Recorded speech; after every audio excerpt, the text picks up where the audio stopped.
siang ya teman-teman, ya ini adalah Sabtu pagi. Jadi anggap aja sehari lah kayak gitu teman-teman ya. Dan ini berhasil naik dan sudah sampai target juga. Ini profit sekitar $550. Jadi ini adalah praktek trading Bitcoin teman-teman. Dan di sini saya pengen menggarisbawahi ada satu pola penting. Dan pola ini sering kali terjadi teman-teman. Dan kalau terjadinya di H4 atau D1, pola ini sering valid. Oke teman-teman semuanya, buat teman-teman yang nggak bisa trading tapi pengen profit dari dunia trading, teman-teman bisa manfaatkan fitur copy trading dari broker XM. Jadi teman-teman login aja ke akun XM teman-teman, lalu lihat di sebelah kiri, klik menu copy trading. Nah di sini teman-teman bisa lihat para trader yang menyediakan akun master copy tradingnya. Di sini teman-teman bisa ikuti ataupun follow untuk salah satu master strategi copy trading yang ada di sini. Nanti teman-teman akan ikut ya, profit dan lossnya akan mengikuti master yang kalian ikuti. Jadi kalian nggak perlu trading lagi seperti itu. Nah, di sini kabar baiknya itu juga sudah bisa menggunakan akun XM Ultra Low ya. Jadi para master copy trading dan juga pengikutnya ataupun followersnya itu bisa trading dengan split yang lebih rendah. Nah, untuk informasi selengkapnya teman-teman cek aja link yang ada di deskripsi video ini teman-teman. Halo Sobat YouTube, selamat datang di channel ini teman-teman. Di video ini saya mau praktek trading ya, sambil sekalian sharing-sharing sama teman-teman semuanya. Dan ini saya mau beli di BTC USD. Ya, banyak dari teman-teman yang tanya ya, ini sekaligus sebenarnya menjawab pertanyaan dari teman-teman. Bang, apakah analisa teknikal itu bisa dipakai di kripto? Dan jawabannya bisa, di saham juga bisa. Sebenarnya teknikal itu bisa di semua instrumen, teman-teman ya. Bicara masalah trendline, candlestick ya, support resisten dan lain-lain itu bisa dipakai di semua instrumen trading, baik itu forex, kripto maupun saham sekaligus juga bisa, teman-teman ya. Nah, hari ini saya mau praktek trading ya di Bitcoin karena teman-teman juga banyak yang nanyain ya.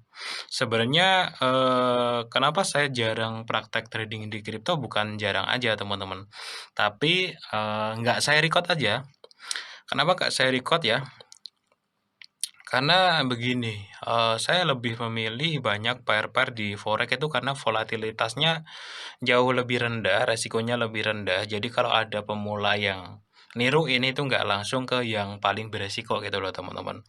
Jadi saya mau garis bawahi teman-teman, kalau bicara masalah, probabilitas harian, volatilitas harian ya, itu yang paling rendah itu di forex ya, kemudian yang agak tinggi itu di SAU USD. Nah, yang paling volatil itu sebenarnya di Bitcoin. Ini juga bicara masalah spread, bicara masalah jarak harian ya. Di mana kalau di BTC itu paling mudah profit banyak, paling mudah loss banyak juga.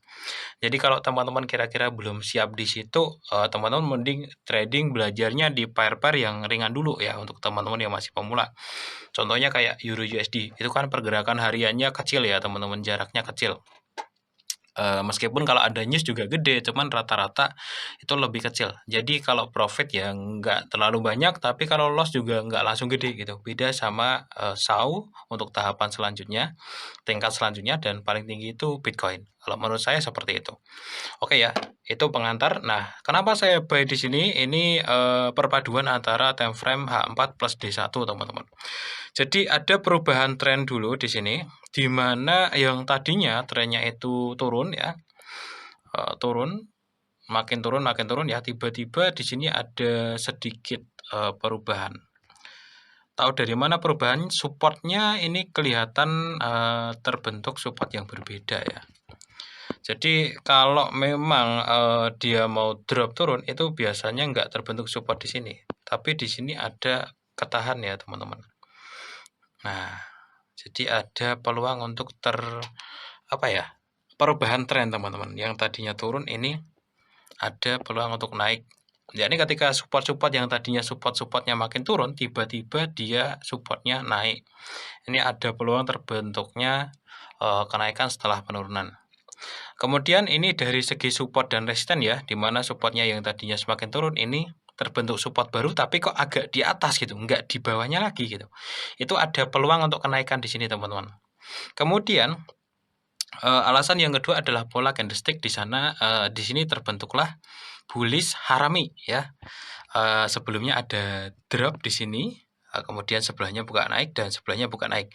Ini signal buy juga. Setelah selain support dan resisten, di sini candlestick-nya signal buy. Dan yang enggak kalah penting adalah D1-nya hari ini bullish, teman-teman. Iya, D1-nya hari ini bullish. Jadi saya enggak ngelawan tren sama sekali. Saya masuk ketika memang dominan pembelian sudah mulai terjadi di sini. Saya dikatakan melawan tren apabila masih turun, itu saya tabrak buy di sini. Itu namanya benar-benar ngelawan ya, nangkap pisau jatuh ya, atau nangkap pisau terbang. Sama kayak di SAW contohnya.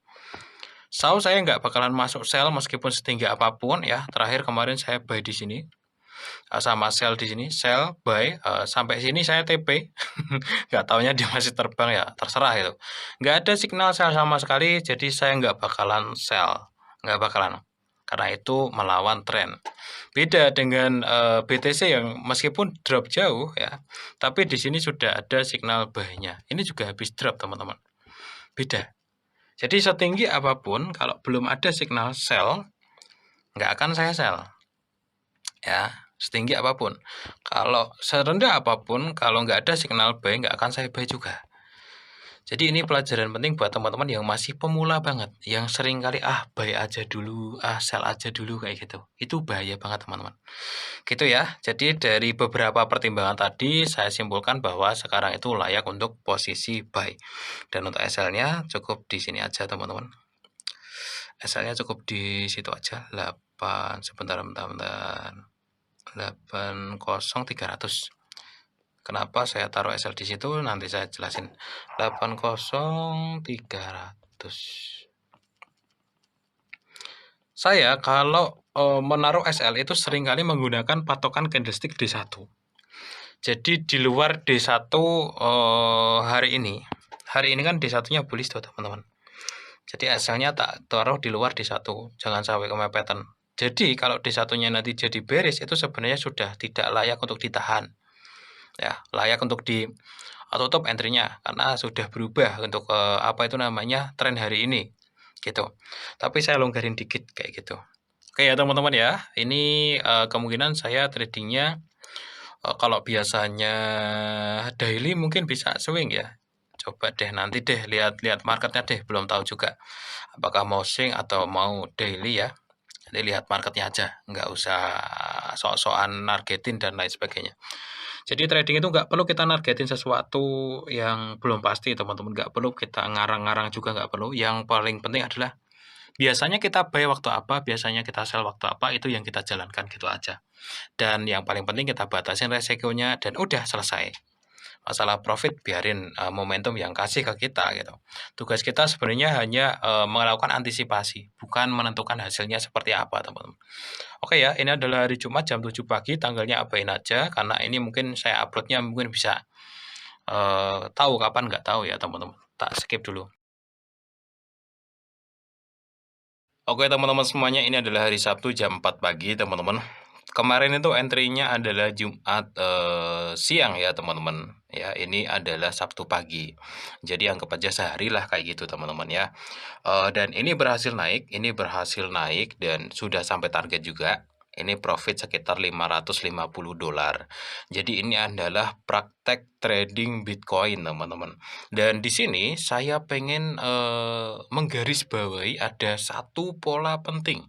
Dan pola ini sering kali terjadi teman-teman. Dan kalau terjadinya di H4 atau D1, pola ini sering valid. Jarang false teman-teman. Oke ya, saya garis bawahi di sini. Polanya adalah pola bullish harami. Nah, bullish harami itu kayak gini.